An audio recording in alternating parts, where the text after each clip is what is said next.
Motherfuckers! Greetings. Welcome back. This month, just in time for the holidays and seasonal affective disorder, we've been discussing the basis of cognitive depression over in that private stream, aka the depression that comes from unpleasant environmental events and subsequent thought patterns, not the depression that's caused by chemical imbalance. And we did so by examining two articles: Cognition and Depression, Current Status and Future Directions by Gottlieb and Jorman, 2010, and Rumination as a Mechanism Linking Stressful Life Events to Symptoms of Depression and Anxiety, Longitudinal Evidence in Early Adolescents and Adults by Mickel et al., 2013. The findings? Well, neural networks may be responsible. These are the broad, spanning, branching structures made by neuronal connections. They are the foundation of schemas, or representations, of what we have learned to understand about life. You see a dog. You have a long history of positive experiences with dogs. You automatically assess that contact with this dog will have similar outcomes as past dogs, without any thought in between, as the neural network representing fuck yeah, dog gets lit. The same thing can happen in a negative sense with depressive networks. If you've had bad experiences and created negative representations or schemas from these experiences, then even a single similar enough stimulation event can activate or prime that enormous grouping of neurons, thus launching a brain into the same framework of understanding life and limiting what else it can perceive when that network is active. All you can see or remember seeing is similarly valenced negative material. The mind works by resonance, by identifying and noticing similar patterns. If you're sad, you'll remember sad things. If you're thinking of a potential failure, you will see failure everywhere you look. The brain becomes biased quite easily towards seeing more of what it has already been experiencing. And this comes at the very high opportunity cost of experiencing or recalling anything else. And the memory games do not stop there. Explicit memory is also implicated as a problem in depression, meaning wordy memories, narratives, semantic recollections. These become negatively slanted and cause perceptions to become equally defined by negativity when they are described by the confines of negative potentiated language. When you're in a negative mood, word choice tends to reflect it. When you think in these butt-stained words, life begins to take on the same brown tone. And we also deal with overgeneralized memories. In depression, the mind appears to navigate towards a set of memories again and again. But these memories are not appropriate for every situation. They're over-applied. They come up with inaccuracy. And research also says that they lack important detail in order to actually make sense of them or use them. So an individual returns to the same thoughts and recollections again and again and again, without access to the information that would help lay those memories to rest. This can help explain negative interpretations of the unknown, which are so dominant in depression. Once we're feeling negative, as already described, ambiguous or uncertain information begins to appear the same way. The mind predicts what is around every corner based on what it has experienced and is currently experiencing now. In a depressed state, all it can anticipate is more disappointment coming its way, so that anything that isn't considered a known certainty is classified as probably a bad thing. How's that meeting with your boss going to go tomorrow? I don't know. Probably terribly. We can only see what we can see, and our brains gate those perceptions based on what we've seen already. We also have to deal with attentional elaborations and thought hangers on. The interesting thing is, depression does not appear to make us vigilant in seeking out negative signs. That's the role of anxiety. Depression, on the other hand, causes a hyperfixation on what has already happened, which then clouds the ability to have other expectations. I'm saying, once negative material enters the brain, research suggests that it does not exit when we have depression. This is because depressed individuals struggle to or cannot inhibit their thought processes. They have cognitive inhibition. Normally, we have a degree of cognitive control that permits us to disengage from material and redirect attention elsewhere. But this capacity is lacking in depressive spells. The mind never receives the stop signal, and instead it continues to build the negative narrative on top of the negative thoughts, feelings, and memories that have been crowding the inner experience, creating a bit of an obsession with negativity. This issue can also be seen in the working memory clutter that it creates. The depressed person also suffers a loss of working memory function because they cannot update it. Normally, working memory temporarily holds information for us to work with, to manipulate, to make sense of. And then the data is released when it is no longer the issue of the moment. But in depression, the information that is no longer relevant due to time or circumstance remains in working memory,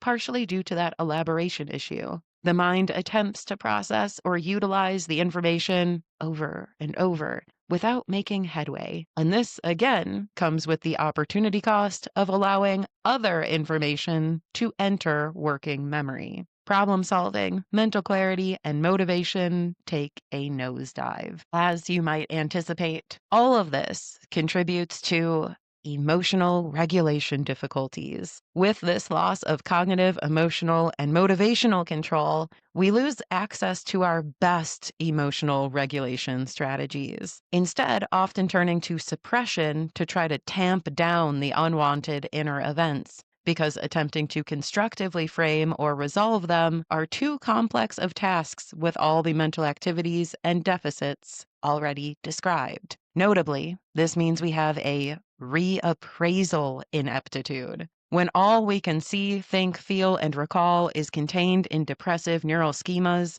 and we don't have the mental capacity to dream wildly outside the box of our own lived experience, then we can't reframe or reappraise situations. So, rather than finding an alternative, useful meaning in any event, the mind gets trapped in its original and historical estimations, perceiving a story and getting stuck with that particular narrative. Only once the depressive spell passes can we emotionally regulate and let shit go with the help of reappraisal. This is partially true because with the life-distorting cognitive behaviors that we have talked about so far, the sufferer reasonably struggles to have excess energy or novel thought or constructive planning capacity to tackle the root of their issues. Those issues themselves are veiled behind a confounding inner experience and cannot be seen clearly.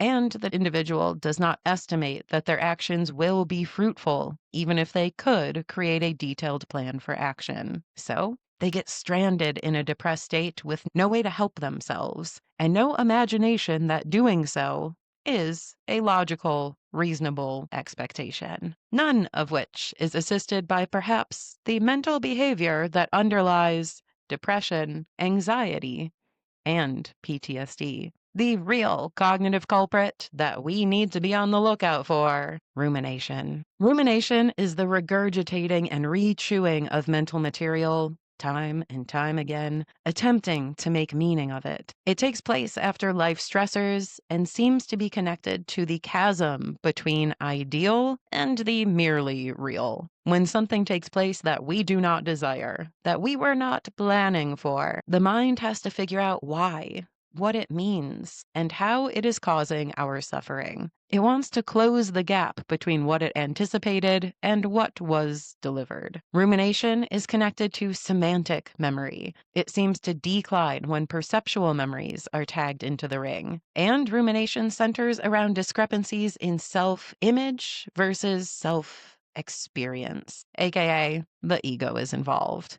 When a person's sense of self or self concept is challenged, the mental response is rumination about what went wrong and what it suggests about the individual, their safety, their capacity, their entire future. We're not going to go into the neurobiological components of rumination here, the ruminatory circuit, but you can bet the amygdala, hippocampus, prefrontal cortex, and default mode network are all implicated. The point here is rumination is a self-focused obsession for the sake of staying safe. In order to navigate the planet and a lifetime safely, one has to understand who they are and what they are capable of. And when there are hiccups, this is where rumination takes over and leads indisputably to heightened, prolonged, and more chronic depression and anxiety symptoms. Rumination is not a brain behavior to notice and let go. It is the center point of a large swath of mental disorders. Take note. So, fuckers, beyond self-understanding and compassion offering, I do hope you're seeing that depression is out of one's personal control and is a result of the tragic human condition, needing connection, needing to understand our place on earth, needing to feel that we are valid to continue living. And what can we do with this information? Now, I'm putting out 2 entire bonus shows on this material, so I'm just going to give you a quick taste of a couple of points. Of course, we want to train our attention. If we can strengthen the ability to inhibit attention and redirect it elsewhere, we can help ourselves with the elaboration and rumination problems that come with depression. So we can activate a different, more neutral, or even positive neural network. Easier said than done. So I recommend the old imagine a giant stop sign trick to try to start inhibiting attention from flowing where you are done sending it. Also, use the body. We can try to get out of our wordy thoughts and memories and instead engage with the world through sensory perceptions to avoid some of the negative biases and bottleneck effects that are seen with depression. As much and as often as you can, stop narrating your life or semantically processing information, and you might help retrain your brain to experience and process through emotions and sensations instead. This circumvents some depression and rumination issues caused by that biased language and obsessive verbal processing that never ends. Go ahead, feel shitty. Don't try to explain it away or write novels about the experience. This is moving you in the wrong direction. Also, avoid negative social environments. Another thing we learned about rumination is it is socially mediated because it involves the self with a small s. So it's provoked by fears about how others are seeing and estimating us. This means being in difficult or ambiguous social environments is not an effective way to avoid rumination. It's a highly effective way to lay awake at night fearing how you done fucked up, which will exacerbate every issue we've spoken about today. When depressed or feeling it creep in, get into socially supportive environments, or at least move away from socially destructive ones that cause self-doubt and self-vigilance. And remember that change is key. Going all the way back to our first point, neural networks. If there are vast collections of stimulation events linked to mental and emotional patterns, what does that suggest? Aspects of the environment that existed during previous depressive spells can elicit activation of negative schemas and depressive networks.